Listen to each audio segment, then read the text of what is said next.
Welcome everyone to the National Community Rights Network event, Do Something Now, Assert Your Community Rights.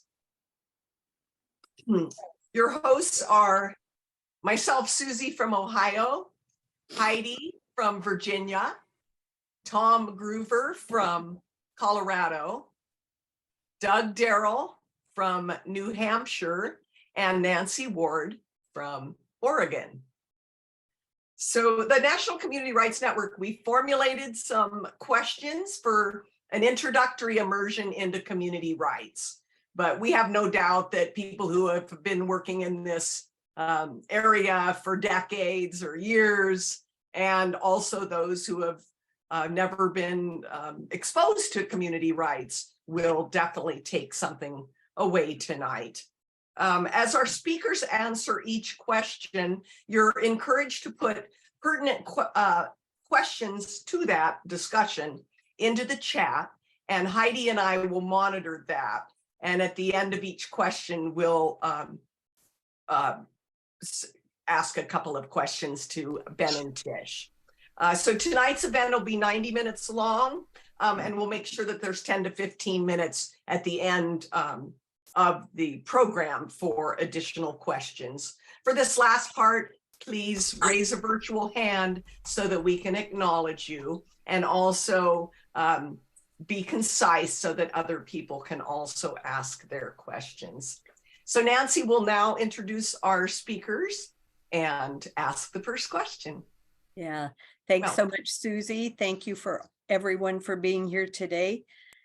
And it is definitely my honor to introduce two of the rock stars from the community rights movement.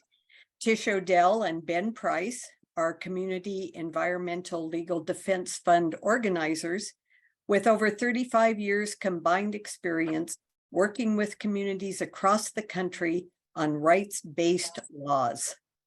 Welcome. Thank you so much. And we're just going to jump right in, starting with our favorite topic here in community rights, which is capitalism. Because capitalism fragments communities and has turned us all into resource colonies for the wealthy. It also uses racism or whiteness to divide us. Do you see a way in which community rights can be used to reverse the intentional harm this has caused and restore a sense of real community? You gonna let me go first? Because I'm the younger rock star, Ben? Absolutely. You betcha. Well, first, thanks for having us and for putting this on. But I want to be really clear the way that question, the way you worded that it's much more than racism that divides us, right? I mean, they try to use religion, gender, age, political affiliation, economic position, you know, where you live, citizenship. I mean, those are just to name a few more. So this whole divide and conquer thing, they use whatever they can come up with to divide and splinter us even more. So, you know, the idea of community rights is about getting people to look past those divisions and reframe our thinking towards the community that we physically live in. So looking at it like the real basics, that we're all humans inhabiting physical community, the space we live in, and inhabiting that shared space. And that community obviously includes the environment, right, and nature, and that supports a life within that physical location of a community. And if we could make just that simple shift in people's mindsets, I think that would be a great start. It's a great starting place.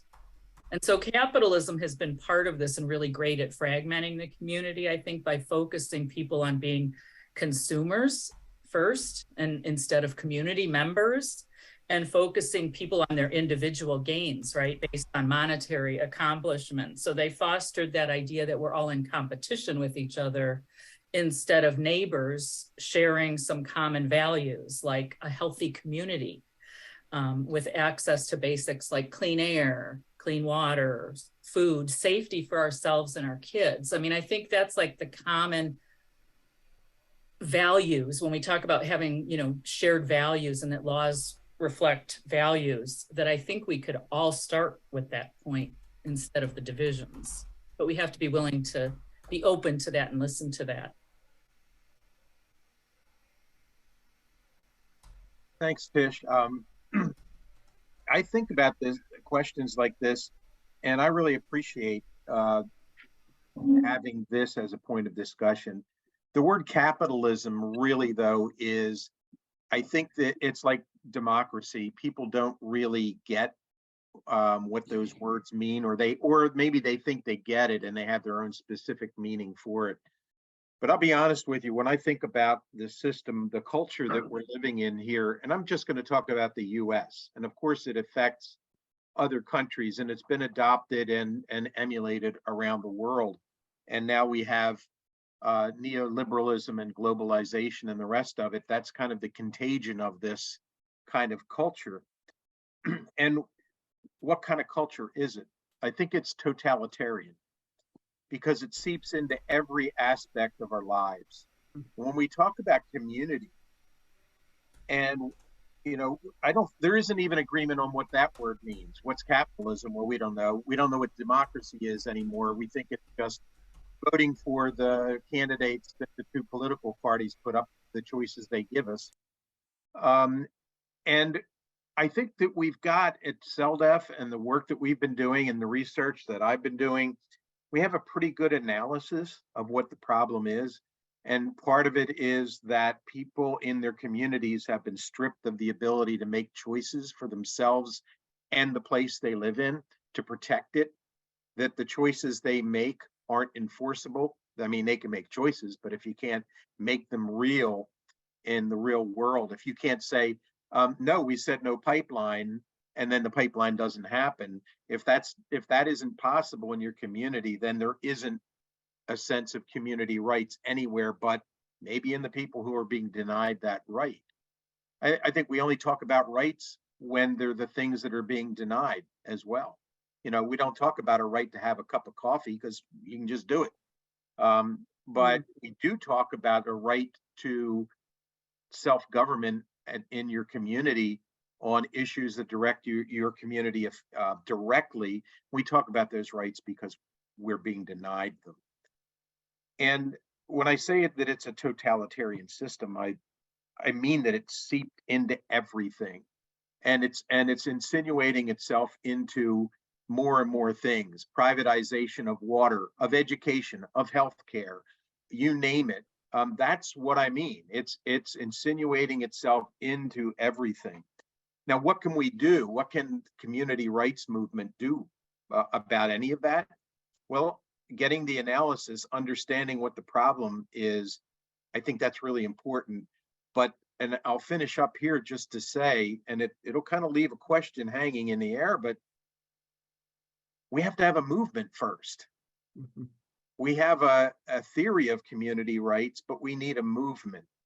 And in order to have that nationwide, continent-wide movement, I think people actually have to see that there really is a hostility of this culture against community and in favor of atomizing us, separating us with, as Tish was mentioning, with race and religion and all the things that they can use to divide and conquer are at the same time destroying community.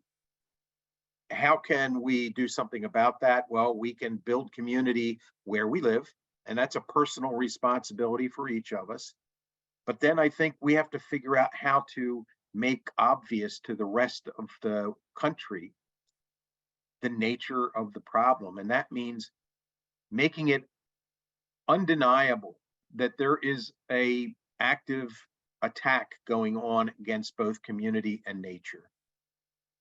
An active attack against them. And I'll talk more about that in a bit, maybe, but let me just stop there. Oh, you've both made obviously very, very good points. I'm wondering if we have questions relating to this topic. Yes, there is a question from Bill Lyons. He says, capitalism wants to commodify everything. Can we put a price on clean water, health, threat of oil extraction, etc.? That is one of the big problems with capitalism. Yeah, they're trying. They're definitely trying. And a matter of fact, I Yeah. think that's one of the betrayals of the rights of nature movement that is very active right now, when we have natural asset companies and carbon trading, and putting somebody, a human being representing nature, on boards of directors of corporations. Because what happens is they're putting nature into a context that the money can control. It's not the same thing. If you're commodifying everything, you're saying everything is property, and if it's property, it has no rights. Same as African slaves, and that was legalized when the U.S. Constitution was first ratified. Ownership of human beings. In other words, they didn't own themselves; they were property, and they had no rights that anyone, as they said in Plessy versus Ferguson, they had no rights that a white man had to respect. And we could say the same thing about the natural world, that it has no rights that any of us human beings have to respect, unless it belongs to somebody else, because you do have to respect property rights, because they're more important than anything. Oh my goodness, that's so potent, because we have been so indoctrinated with this that it's hard to even see what the problem is. It's hard to even put it into words, but you've obviously done a very good job of it. Are there any other questions? No, there are no other questions. So on to question 2. Yeah, question 2 kind of follows right along in line with question 1, because we're talking about capitalism, which often translates in our communities to economic development. And that usually comes to us in the form of industry and private enterprise. They come into an area, they either buy or they lease land, and then they begin to initiate a project that has probably been on their mind for several months or even years. And by the time public hearings are held, this development is already well entrenched in the community. So if a community is to be effective in saying no to a project or having any say in the size or scope of a project, that community would need to have been given a seat at the table long before the public hearing is called for. Does CELDF have any thoughts on how that might happen? Tish. Oh, you're gonna let me go? Okay, I'm gonna go first again. Yeah. Well, you know, I to that question, I mean, this is like so many, what happens when I hear that question, like specific communities come to mind for me, like Ashtabula in Ohio with the Petman Pig Iron project. That was when I went to the public meeting with the community group. That had been in the works for 10 years, the official said, and they even announced it outright. We've been working on this for 10 years, and this was the first time the community even heard about it. Right. Or like Intel in Columbus that's going in the big plant. So I would say, you know, if you're talking about the current system, then no, you know, we can't make the change happen. But part of community rights to me, and what we have to do is have people visualize what it would actually look like. Like, what would it look like to change this, and how could it work differently? So if we allow ourselves to imagine that, then in a community that had local self-governance and community rights as part of the cultural norm and codified into law, then I see this whole situation differently, right? So of course, any proposed project would have to be presented to the community first. So that public meeting would have to be the first thing that happens. And of course, the elected officials would be, you know, they live in the community, so they can come to the meeting too and hear about it at the same time the residents do, right? You know, so then imagine that the corporation proposing the project has to prove to the residents that they won't do any harm to the community with their project. That's part of this public discourse and dialogue that's going on.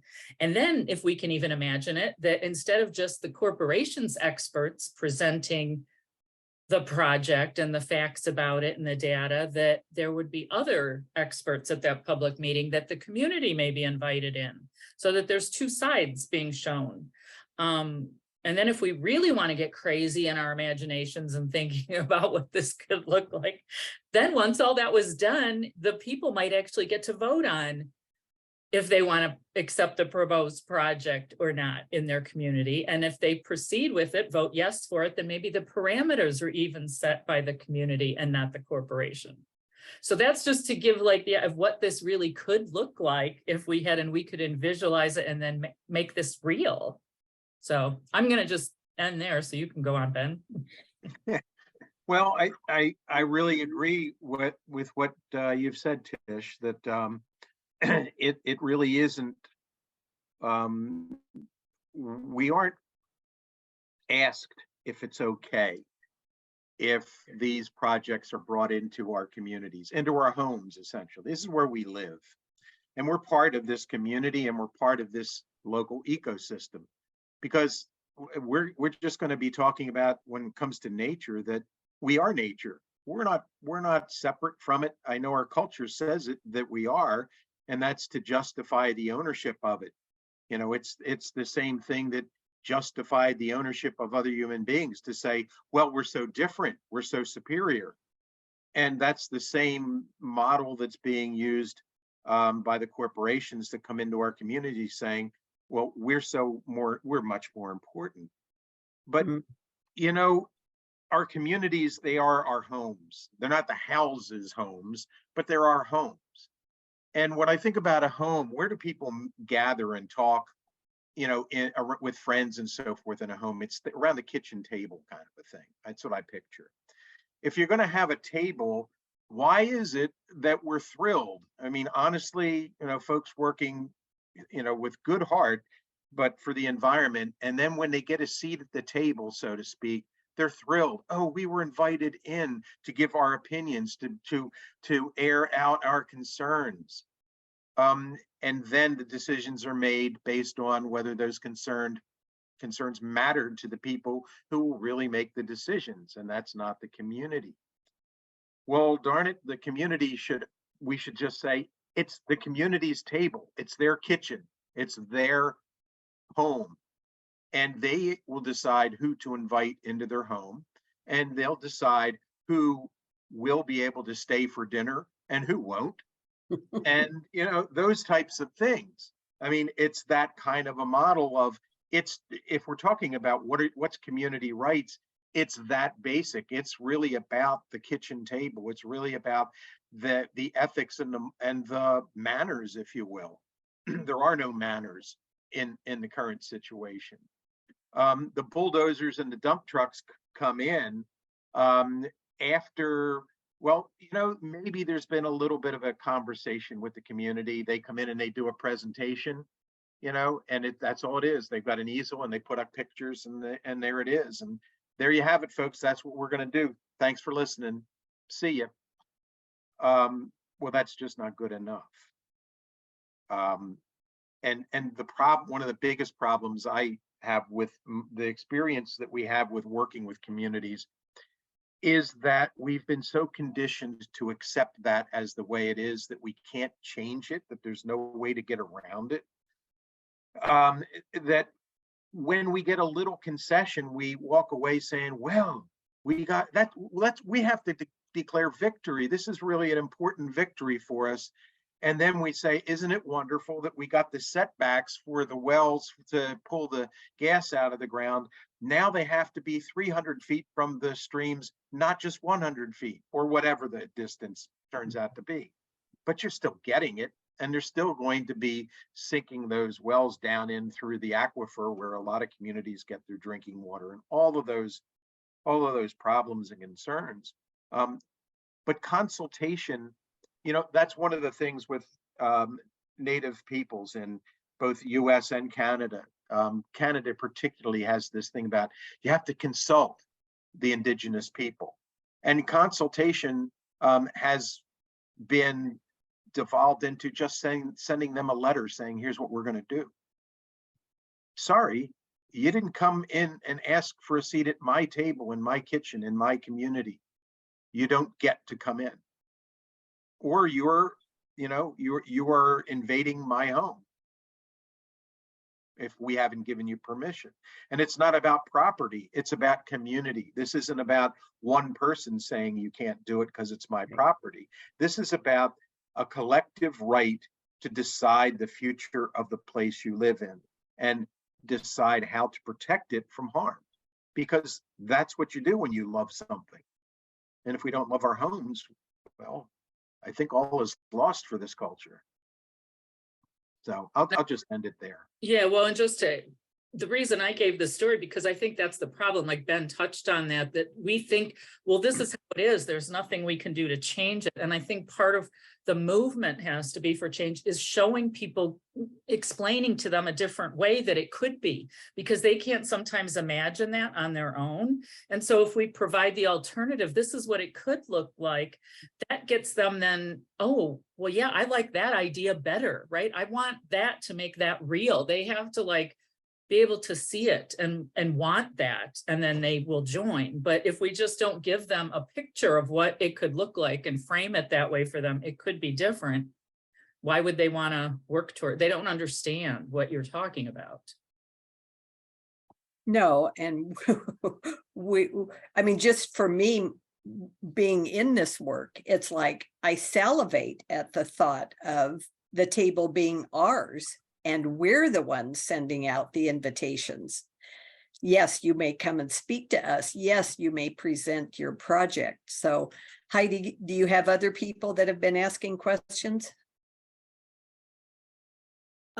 Yes, we have. Well, there's a comment from Sandy that is exactly what happened with the Intel plant near Columbus, Ohio.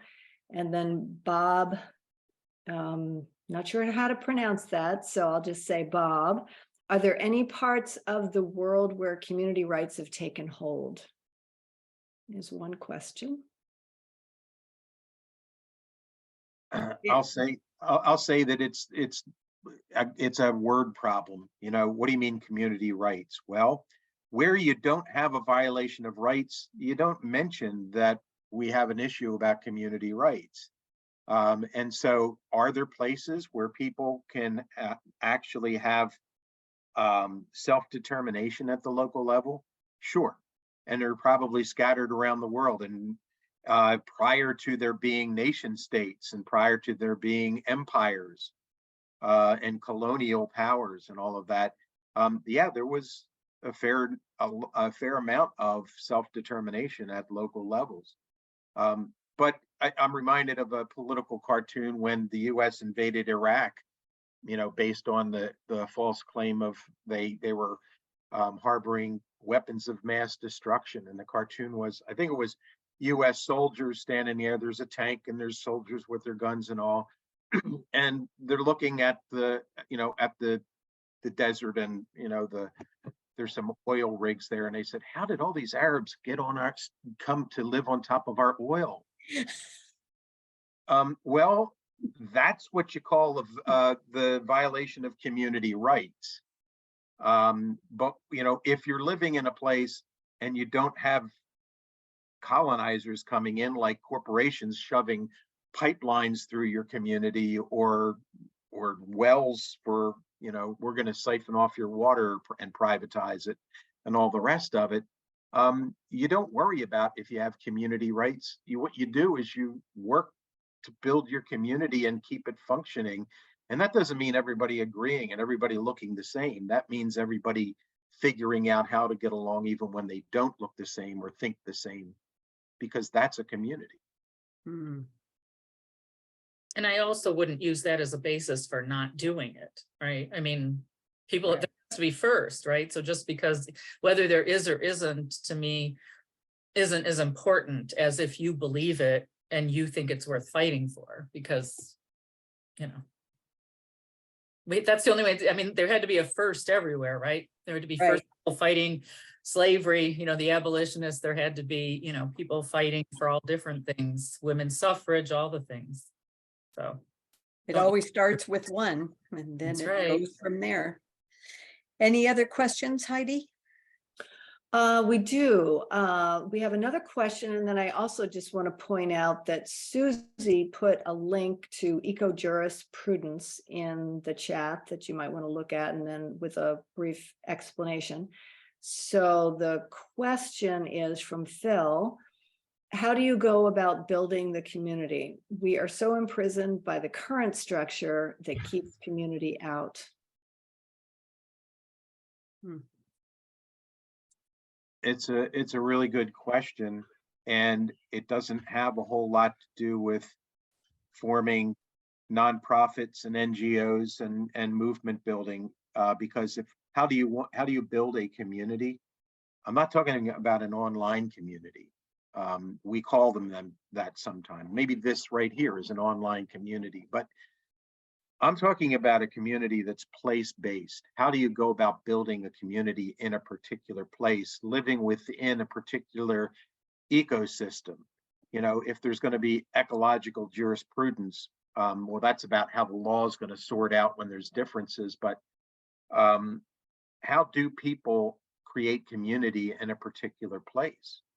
Well, it's about figuring out how to work together as human beings without killing off life there and without killing each other off. It's about finding a way to live symbiotically instead of parasitically, I think. Mm-hmm. And that doesn't jibe with the kind of mindset that this culture engenders, which is very individualistic. It's all about how far can I go up the corporate ladder? How much money can I make in my lifetime? How far can I go? How big a house can I have? What kind of nice car can I have? And, you know, that's for the upper echelons of of people with incomes.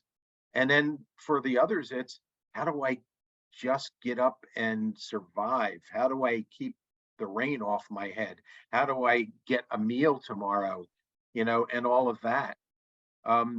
Those are questions that are left to individuals these days in this culture, instead of it being something that is a matter for all of us to care about.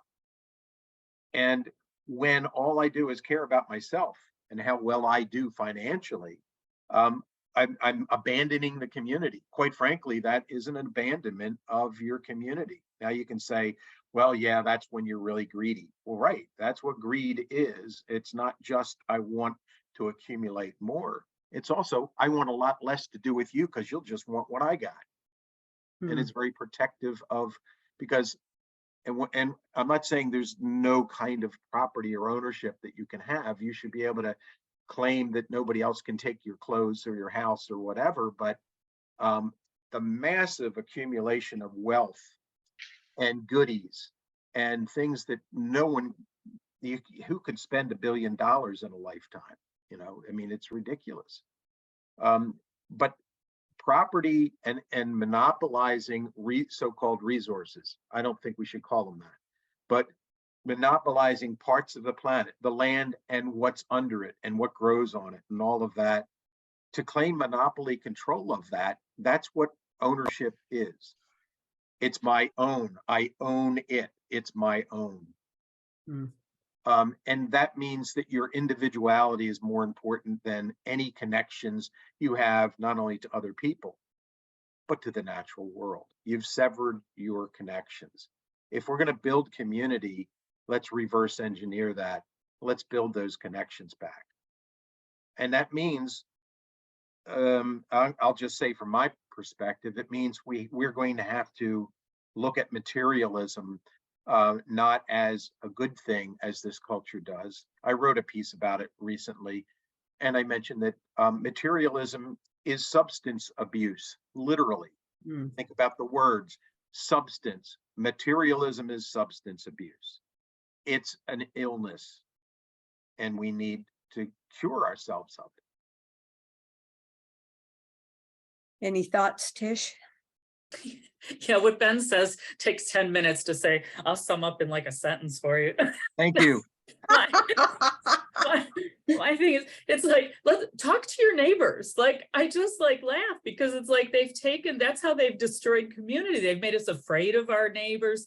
And I think about activism, and all the activists that I come in contact with and all these community groups, and all the time they spend talking and talking and talking to their electeds or to agency officials. And they spend so much time writing them, calling them, talking to them.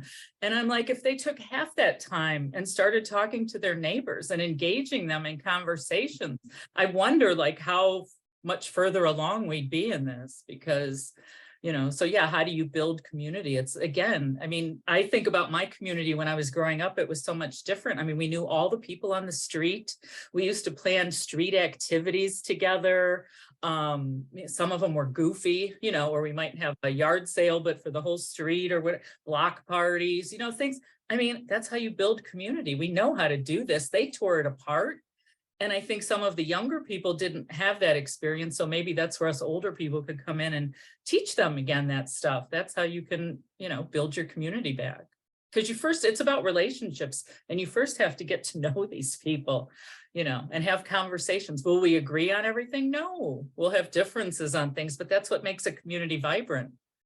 The different cultures, the different traditions, the different food, the different viewpoints.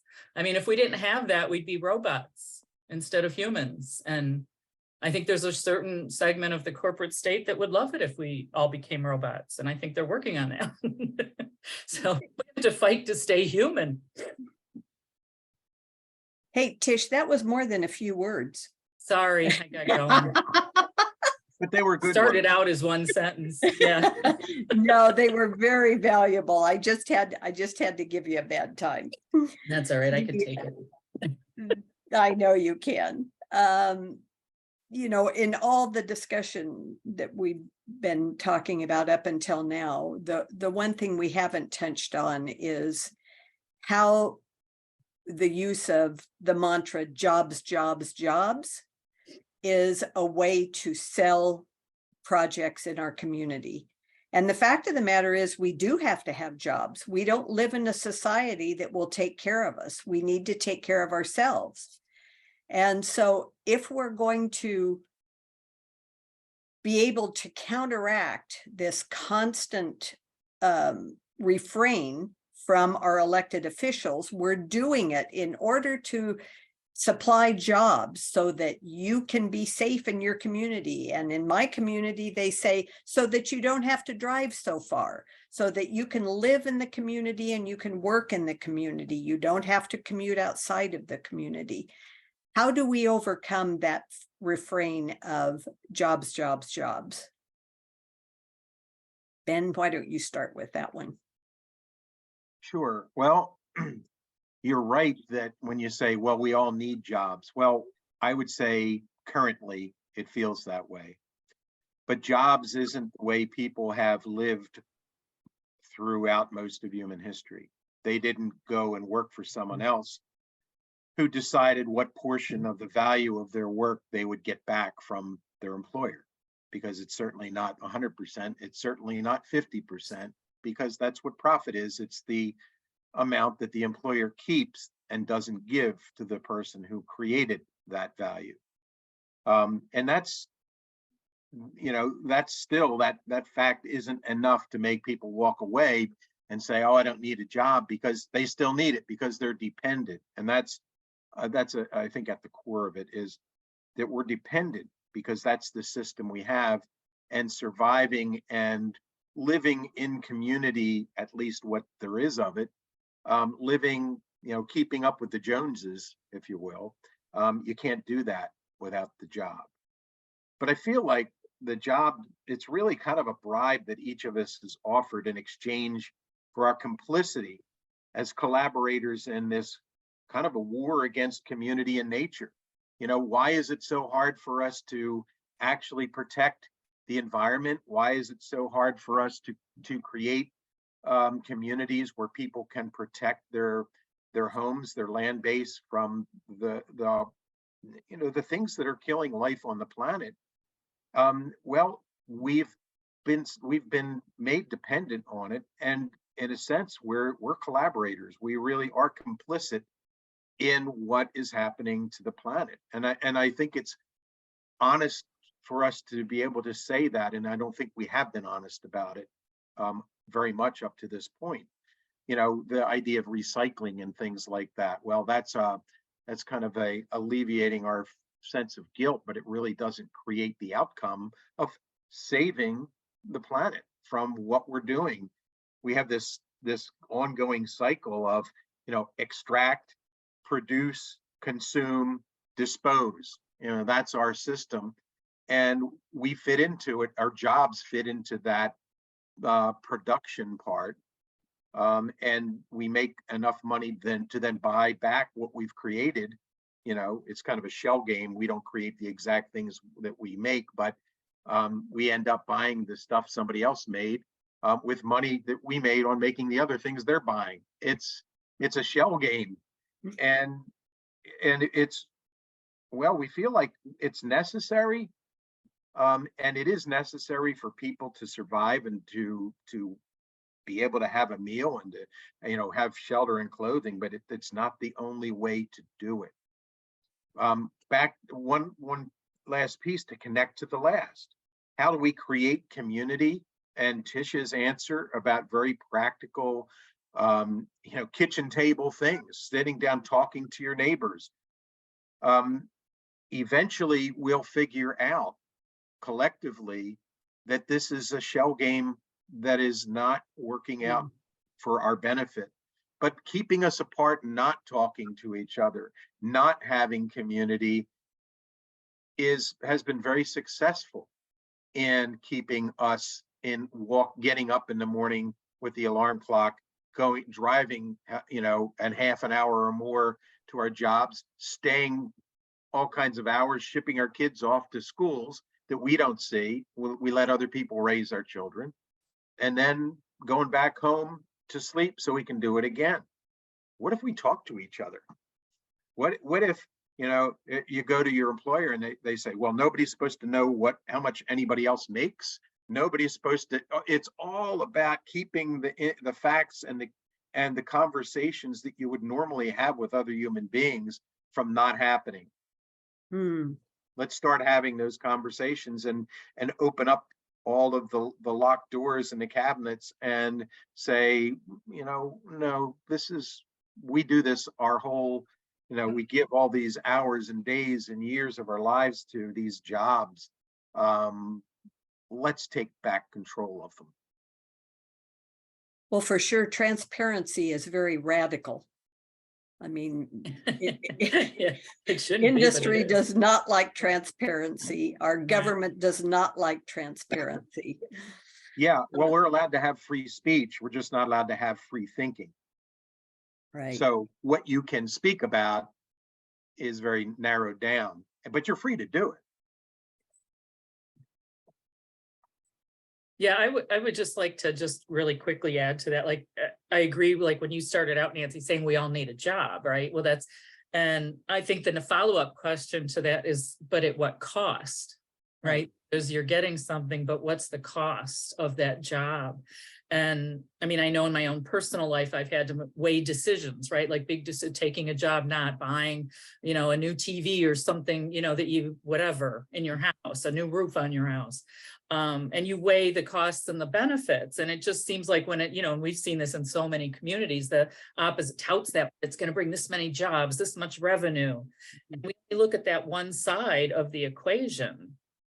And so it's not that jobs shouldn't be considered, but it shouldn't be the only consideration, right? So back to that previous question about the, you know, how public meetings or the public being, you know, that could be a question in my mind that would be asked at that event, right? Well, okay, you're saying this many jobs is going to come. Well, who's going to fill those jobs? You know, are the jobs going to be, you know, safe jobs? Like what else are the, you know, so finding all this stuff out would be part of that bigger community meeting and the questions you'd want to ask.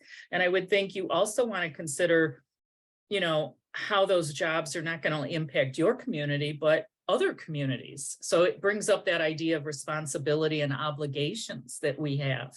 And are those jobs going to do harm now or in the future? So that idea of obligation to future generations and the people that live in that community. So again, we only look at one small piece that the corporations and the electeds are feeding us about the immediate economic gains to the community and the shareholders without looking at that bigger, broader picture of the future. So I think we're doing a real disservice that we don't even, ask these questions.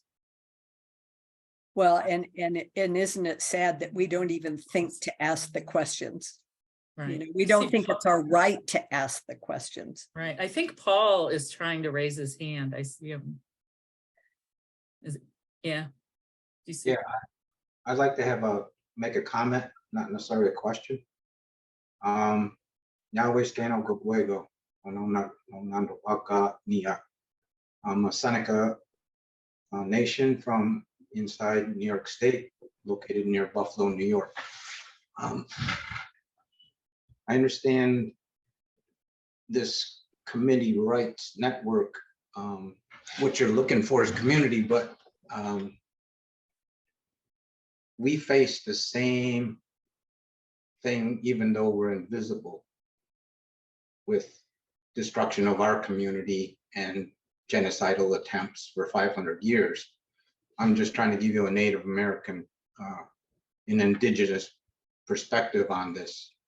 And what I'm interested that this conversation would roll into solutions or networking or joining other people to get the movement going, because we know the system is rigged, so I don't need to rehash all of that stuff. Unfortunately, not to disrespect, but I just got off a different meeting, and this is the same meeting except for Reed that I see, because everybody's got wrinkles here. The youth is where the solution has to come from, because all us baby boomers here aren't going to be around, to keep this thing going as long as it needs to get going. But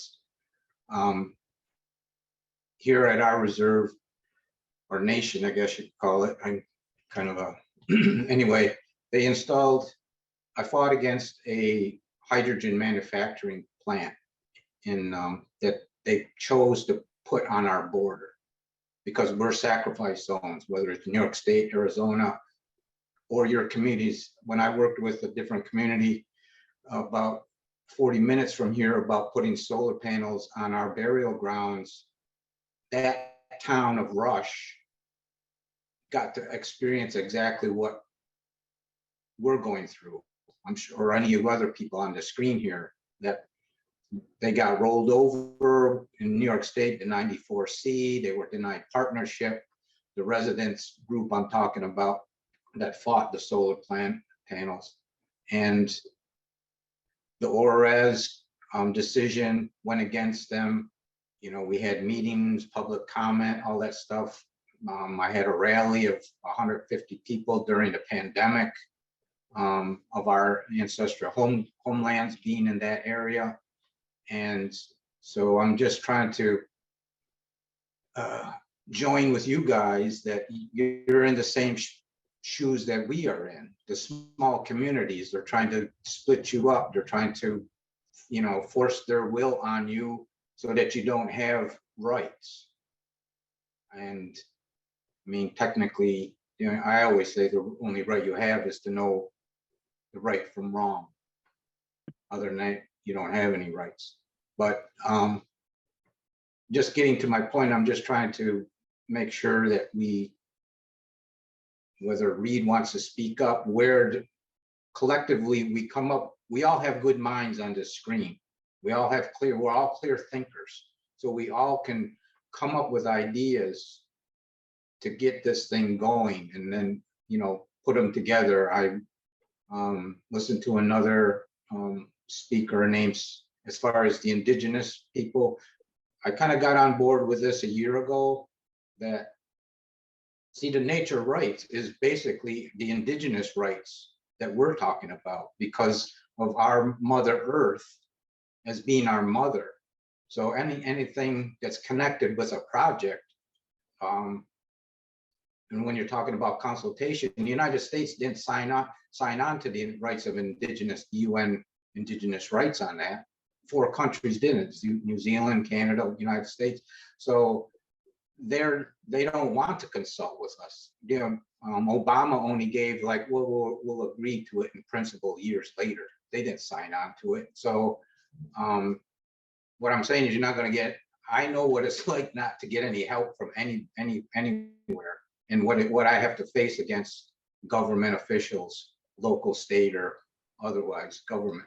But I'm just trying to bring out the fact that we're so similar. Yes. And I think when they break up our community because of taking us into border schools, or we have to go outside to get jobs, it breaks up our community. But community has to be reversed. I was talking to somebody, and the communities have been taken apart because in our area, there's a Tim Hortons or a McDonald's or whatever you want, or a dollar store or whatever. When, you know, Mrs. Buckingham had a hardware store in town and had to go out of business because Home Depot moved in 10 miles down the road and nobody would come to her hardware store. But if communities can use their inherent rights to make it a community where the money stays in the town and the people grow together, it's just a suggestion, but I'll let you go on further. So, thank you. Well, Paul, you bring up obviously some wonderful analogies, and you bring to mind the fact that, you know, we are all, if I hate to use the word victims, but we seem to all be victims of this capitalistic system. And in particular, I think in community rights, we're very interested in the rights of nature. And that was something that we learned from your ancestors. And some of us have really taken it to heart, and we believe it to the depth of our being, that nature's rights are our rights. There is no separation between people and nature. And actually, I don't know if you're familiar with the work of Ben Price, but he has a lot of interesting ideas, concepts, and philosophies about the rights of nature. And I think this might be a very good time to ask you, Ben, to explain to those who may not be that familiar with community rights work, how does nature fit into community rights? Well, thanks, Nancy, but I want to acknowledge, Paul, what you said. I think it's very true that our communities they're being treated the same by this system, this colonization and privatization of everything.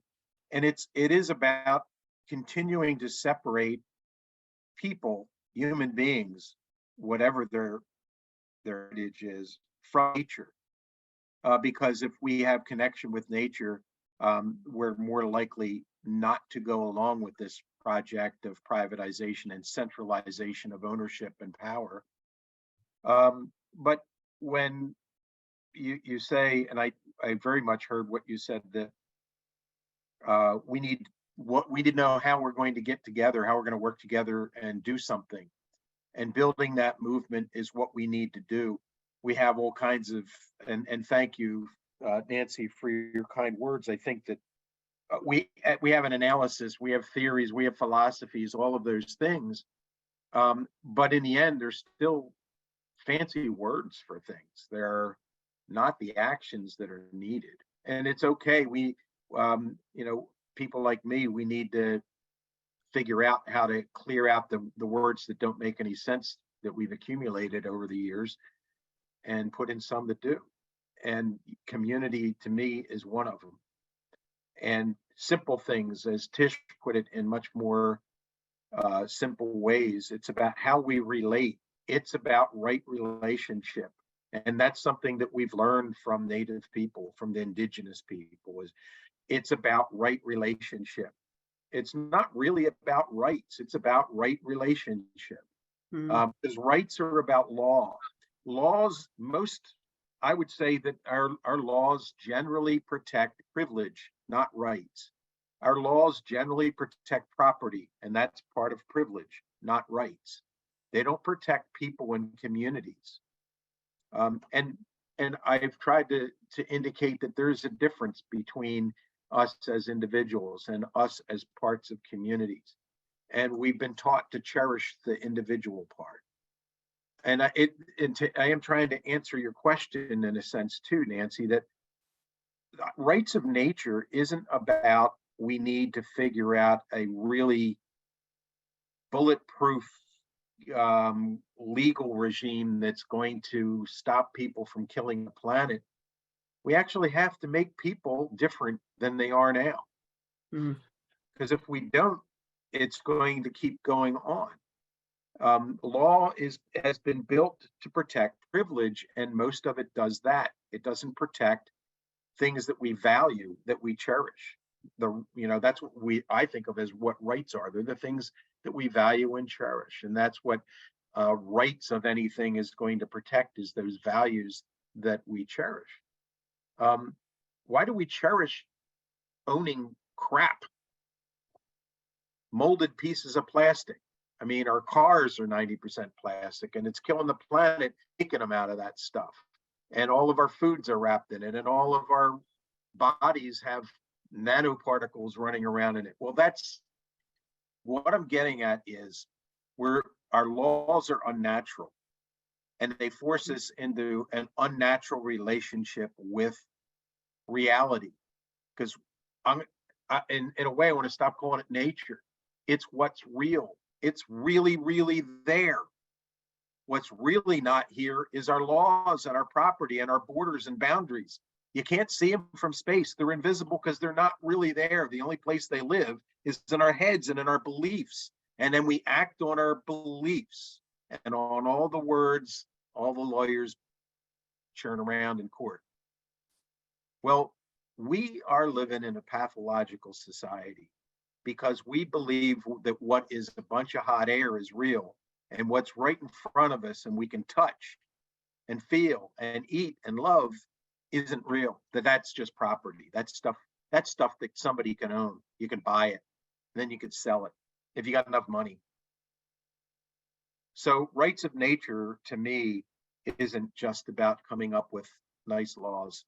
It's about coming up with good people, and that's going to take a while. And that's not what you expected, I know. I got lots of theories, and I'll talk about them, but I think that's what we need to do.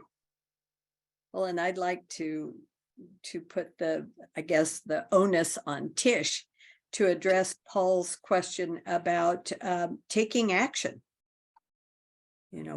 Yeah, and thanks, Paul. And I had the privilege of meeting Paul in New York when I spoke there. So he touched me, my heart. And so thanks, Paul, for being on here. And that's why I saw you raising your hand. I saw you didn't have your computer in front of you, so you probably didn't have, couldn't raise your hand on the computer.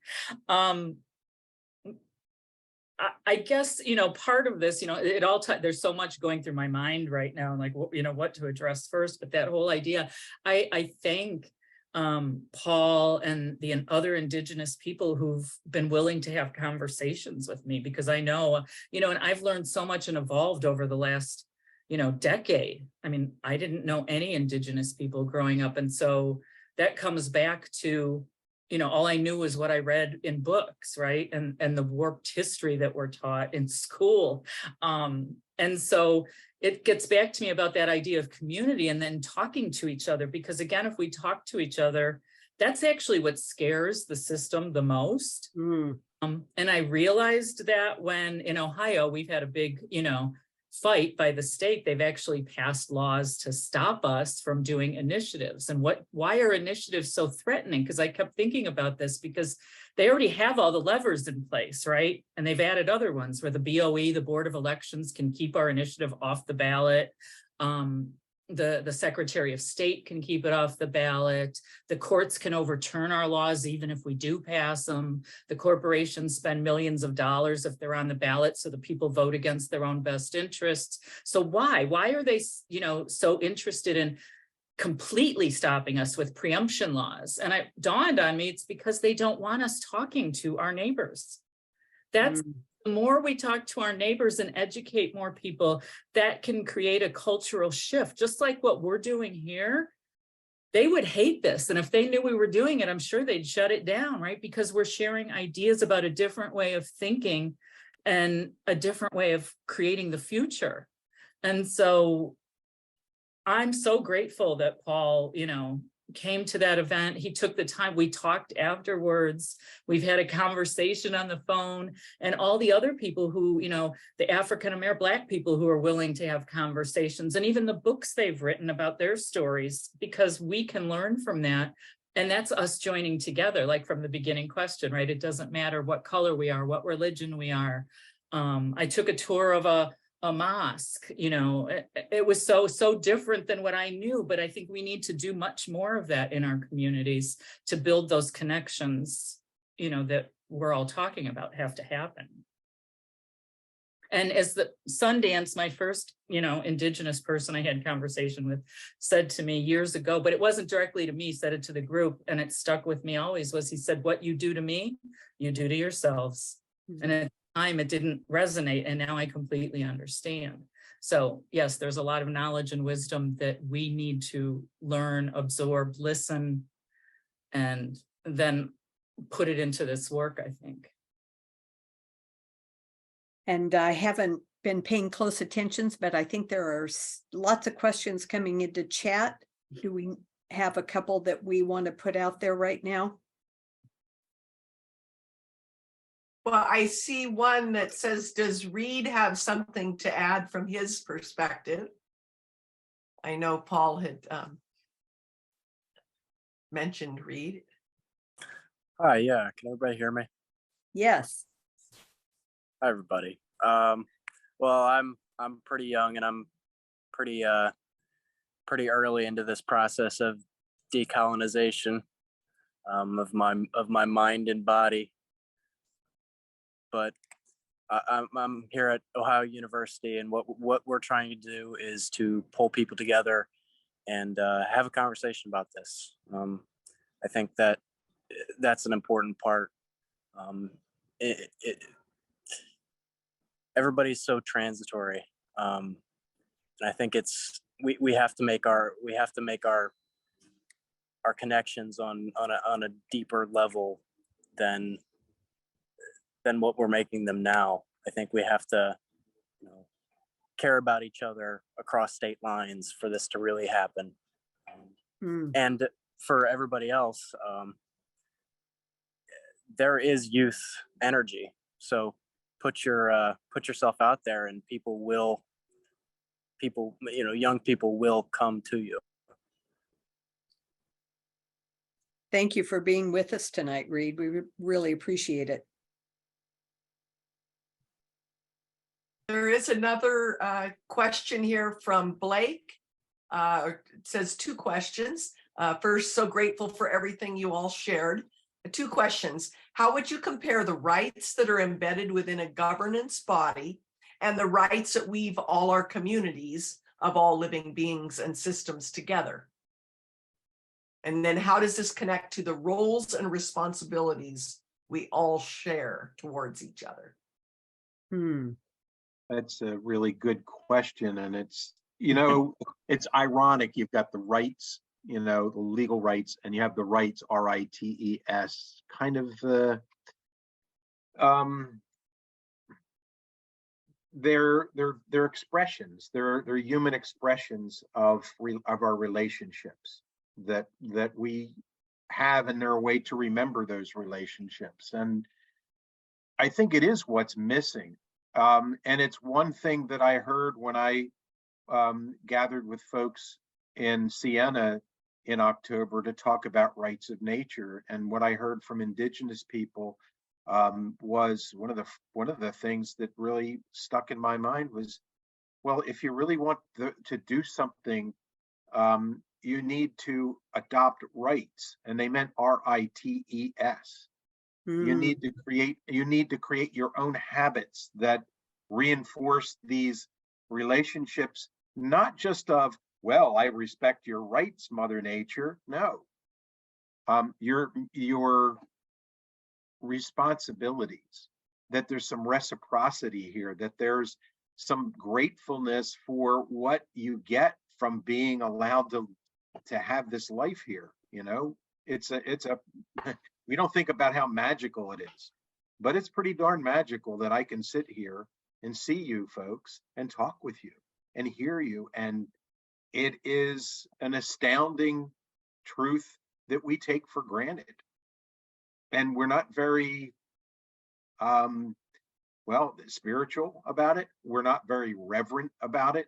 And those rights can maybe reconnect us to have that feeling. You know, I think it's something that we miss. It's like we're lonely for that feeling of that depth of awe. And, you know, it's the kind of feeling I have when I go out on a dark night and look up at the sky, or I walk through a forest, you know, walk up the mountain out where I am.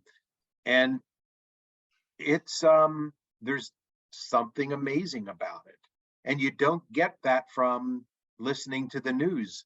You don't get that from listening to the politicians debate, but they're supposed to be the ones that are talking about the most important things.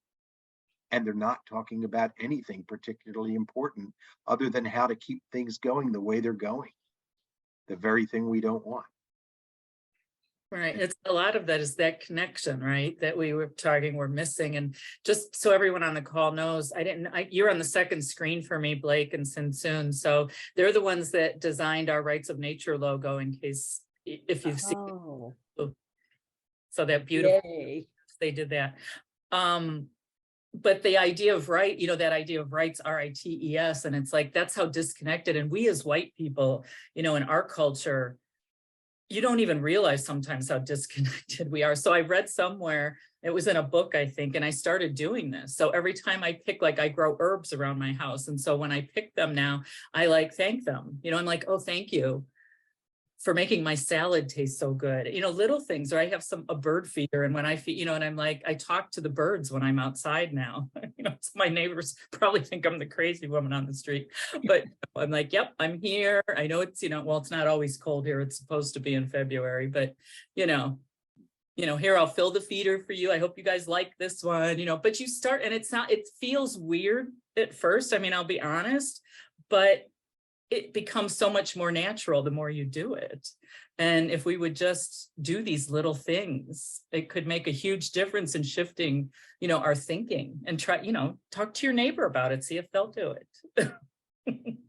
Boy, you know, you just really brought to mind, I go to a natural spring near where I live to get my drinking water.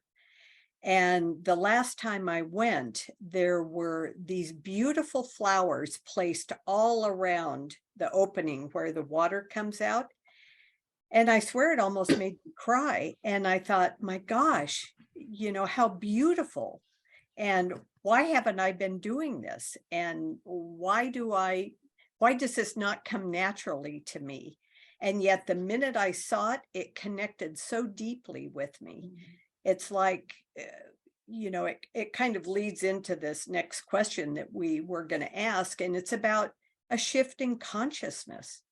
We're really talking about needing a deep shift in consciousness to understand that we are the ones who are dependent on nature. And we depend on nature for our very survival.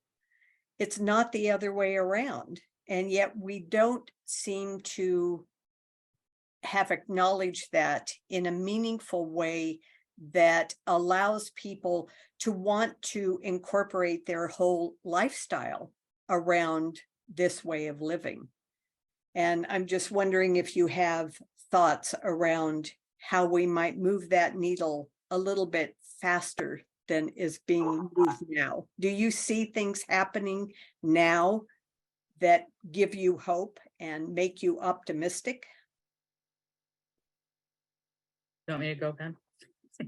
Sure. I'm a lot more optimistic than I used to be when I first started in this. I was a lot more negative.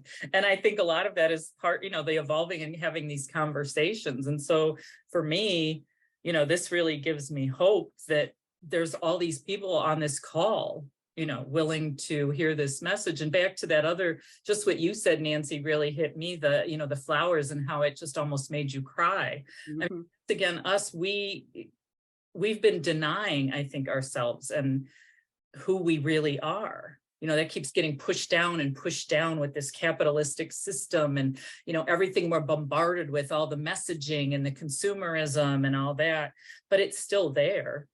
And the idea that if you love something and care about something that much, you're going to want to protect it. And that's what's missing. You know, like my neighbors came in, oh, they're just like, I'm sorry, I know I'm supposed to be kind, but they're not the human beings that I wanted to live next door to. And they just came in, wanted to cut down all the trees. And I just couldn't watch. I had to leave because they were cutting down all the trees. And it just really upset me. And I knew there was nothing I could do because it was their private property. But back to, you know, the optimism. I mean, I met Reed just a little while ago, not that long ago, Reed. And, you know, we made a real connection, and Paul, same thing, and Blake and all the people on this call that I know. And that gives me hope because people aren't giving up. You know, they're seeing and feeling that something, that feeling you had. And I also think that we doubt ourselves too much. You know, like we think we don't have an impact because we haven't changed a law. We haven't written a new constitution. We couldn't stop that pipeline from going in. We feel like we failed. And that's the wrong feeling. I think we have to realize, and what Reed said about, you know, we're transient, we're like all over the place, but we're planting seeds everywhere we go. And so I think we have to appreciate that that's doing something.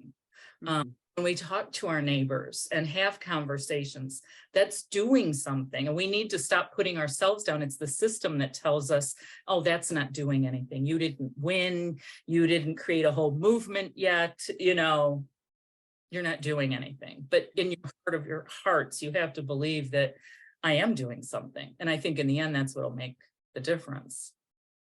Hopefully. And Paul, is there something you want to add to this? Yeah, comment. I just got off of a Zoom with Climate Change Can't Wait group, and they were trying to figure out how to do mass mobilization to bring about the climate change thing. And I guess it's kind of a conflict of interest because I tried to listen to them as far as organization because they want all this energy, renewable energy and everything, but in the indigenous world, you know, 40% of the raw materials that everybody needs for all this energy is on or near an indigenous territory. So the genocide will continue because they need access to those materials and water. So I guess when I was thinking of them having this, oh, we've had this big thing in Washington, and one person made a comment about how we do it individually, like one-on-one. And I got thinking that if all of those one-on-ones for how many thousands of people to talk to, first you talk to your family, to your sons, to your grandsons, to instill these ideas, because that's your place as an elder. To teach your children and your family, and your community is your family also. But if you can get these implemented, you know, one-on-one, that's the job we have. We're all responsible for that. And what I was trying to further explain, see, for me, it's easy. Our ceremonies all are about giving thanks to nature. So to me, all you have to do, you can do the same thing. We're supposed to be at prayer all day. You can do your own thanks for all your own things, whether it's your gardens or your plants or your dogs and yourself, because it's all about energy. And because y'all were indigenous people prior to patriarchal society some thousands of years ago. You know, the women were in charge. That's who's in charge on our territories. The women select the chiefs. You know, so I think that's very important from that perspective, that it's matriarchal versus patriarchal. And we need, and all this, everything we're talking about is all about a paradigm shift. No matter what you think or what you've been learned, you just got to do the opposite, because where did it get you so far? And That's a really good point, Paul. yeah, quick question for Ben. I'm just wondering how he feels, because I have my own microcosm of an indigenous people, indigenous group, that how can nature have rights be implemented in the indigenous world that might roll over into the regular world, whether it's indigenous environmental network or some other group, that's indigenous based. Like, see, we can form our own constitutional change, to be ready for these kind of things on our territories. I live on a reservation, and everything you talk about, I've just had natural. I mean, I build a log cabin with my own hands by myself, pretty much. And I know what it's like to be able to, like she said, talk to the animals. And I have great respect. One thing that I'll leave you with is, an elder told me not all that long ago, 30 years ago, when I was trying to get some lessons from, he told me that in our world, the teachings, we come back as a tree. Partially our spirit comes back as a tree. See, when we're buried and we go to spirit world, it's really not that we don't go back up to the little man on the cloud. It's like our energy and our spirit feed back to earth through our body, so that our eternal life is back into the air, into the water, in a cycle that comes back from our energy, because we would feed the spirit of Mother Earth, and that's not what's happening right now. Too many people are put in a concrete box and put in the ground. But anyway, that's my question for Ben, is how, if he thinks we have a faster track, I guess would be the point. I'll try to answer you, but I want to be respectful too. I see Jennifer has her hand up. Nancy, how do you want to proceed? Well, why don't you answer Paul's question, and then we'll go to Jennifer.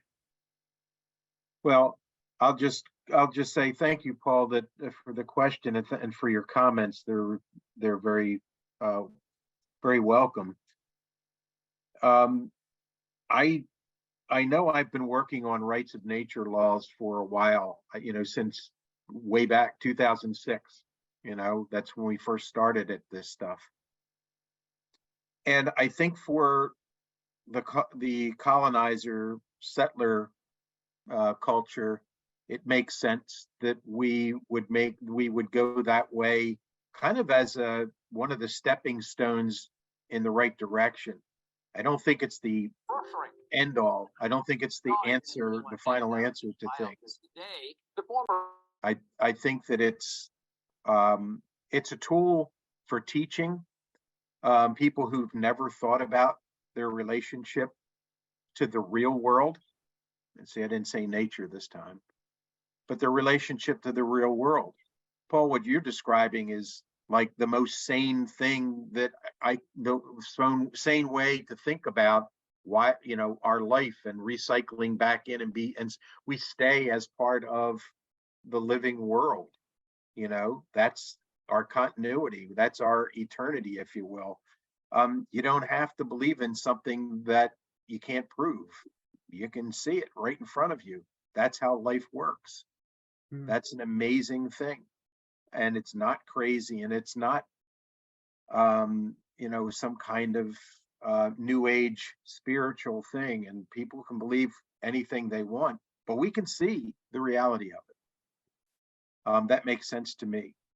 In terms of, does it make sense to pass rights of nature laws at the tribal level, like tribal constitutions, and the problem being that so many indigenous people aren't officially recognized by the government that gets to say what's going to be enforced and what isn't. But I think that we have to begin to do things despite what that big government says, not in accord with what it says, because we don't need to obey things that are just absurd.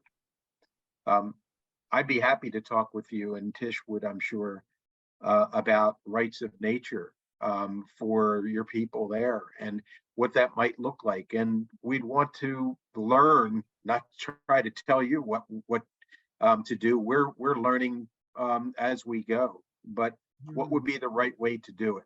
And let's talk about that, because we're the speakers, but that doesn't mean we're the all knowers. We're learners too. It's to be part of a community, we have to be open to learning. And by the way, back to the original question, like, how do you create that new paradigm? How do you think outside the box? Guess what? You have to stop thinking the way you do right now. And that's harder than learning something new. Unlearning something you think is true that ain't is harder. Yes. Well, I mean, when I hear you talking about you and Tish getting together with Paul and Reed, I immediately got jealous. It's like, well, I want to be a part of that conversation too. That's all right, Nancy. When I heard Paul talk about the matriarchal society, that's what I want to learn about. I want to learn how to create a world where the women are in charge. Yeah, me too. It's like, well, I think I was born too late. I was born in the wrong century. But I'm just wondering if Ben and Tish could get together with Paul and Reed, and maybe you could put together a program for one of our next events that we could all join in and be a part of that conversation. But I won't put you on the spot right now because Jennifer's been waiting very patiently, and I would love to hear what Jennifer is wanting to ask.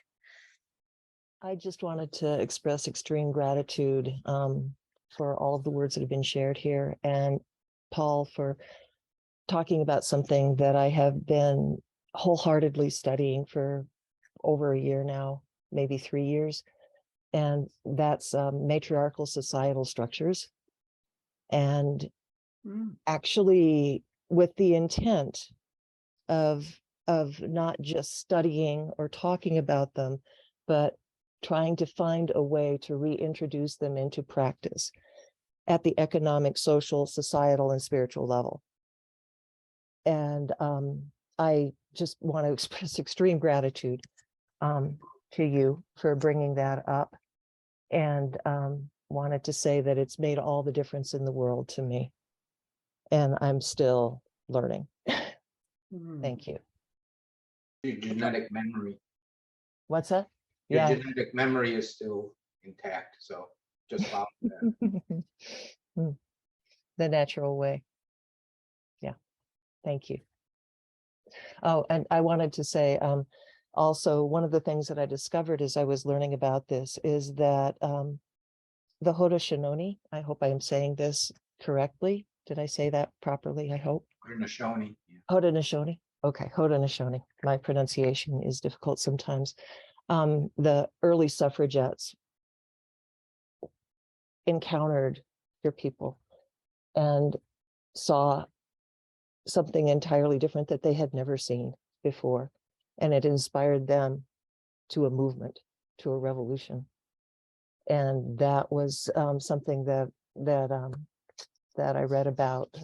So it was a book called Sisters in Spirit, where I heard about that. And I didn't know anything about it, had no idea that they'd had such an incredible influence on the suffragette movement. Anyway, I will stop now. Thank you for the conversation and for letting me interject. Oh, no, I'm so glad you did. And I can see yet another event that I would love to have around that subject. The things that are coming up tonight, I think, are just so juicy, and they touch us in each of us in different ways, and yet just basically in our humanity and our understanding of how far from source we have come, and that I think all of us here strive to renew those connections. And unfortunately, we are coming up on the end of our time together. And before we leave, I do have a question for both Tish and Ben. And that question is, if you could ensure that we take away one practical idea from our time together tonight, what would that be? And I know that's a hard one because we've touched on so many good topics, but pick your favorite. And Ben, will let you go first. I think that what comes through to me from all of that's been said, if I had to just bring it down to a simple idea, it's relationship. Mm. Because Nancy, as you're saying, well, wouldn't it be really grand if we could put, another presentation or another talk together, and have Paul involved in it and have other people involved in it, Jennifer, talking about matriarchy and, talking about and Reed involved with talking about indigenous ways as well and youth points of view. I mean, what we're saying is let's open our minds to each other. Let's open our hearts to each other. Mm. That sounds a little bit mushy for, serious environmentalists and all that. But you know what? If we didn't love the world around us, we wouldn't be putting all of this energy into trying to figure out how to not let it be destroyed. Mm. Let's not forget that connection that we're trying to reestablish. And that's about relationship. And since we are nature, we're an aspect of it. Rights of nature includes us. Rights of nature includes right relationship with each other, and responsibility reciprocally. To me, if we get that stuff down, all the rest of it you just build on that. That was like 5 or 6 things, Ben. No, it was one big thing, a lot of words saying the same thing. Sorry. I have to break that habit. Sorry. Well, he's taking all my ideas, so it's like, just like said that, and then he said, it was like, I was going to say that. No. Just to end it, I'd just say, to be open to other perspectives and points of view. I think that is so important, and to be curious, to really be curious and ask a lot of questions. So, well, can't thank you enough, not just you, Ben, and you, Tish, but everyone who joined in tonight. This has really been, from my way of thinking, it's very encouraging, and sometimes it gets hard to be encouraged in the work that we're doing. And as you said so well, Ben, it's all about relationships. I mean, we're doing it for our families. We are concerned about our family's future, our community's future. And this is why we do the work that we do. And this is why we keep beating our head against this wall, assuming that someday those bricks will begin to fall. I do know that this has all been recorded and that it will eventually find its way to our YouTube page. And we just thank you all so much for being here. And we hope you'll join us for our next one. thanks, Any everybody. final thoughts there, Susie? Just thank you. It's very grateful. Yes.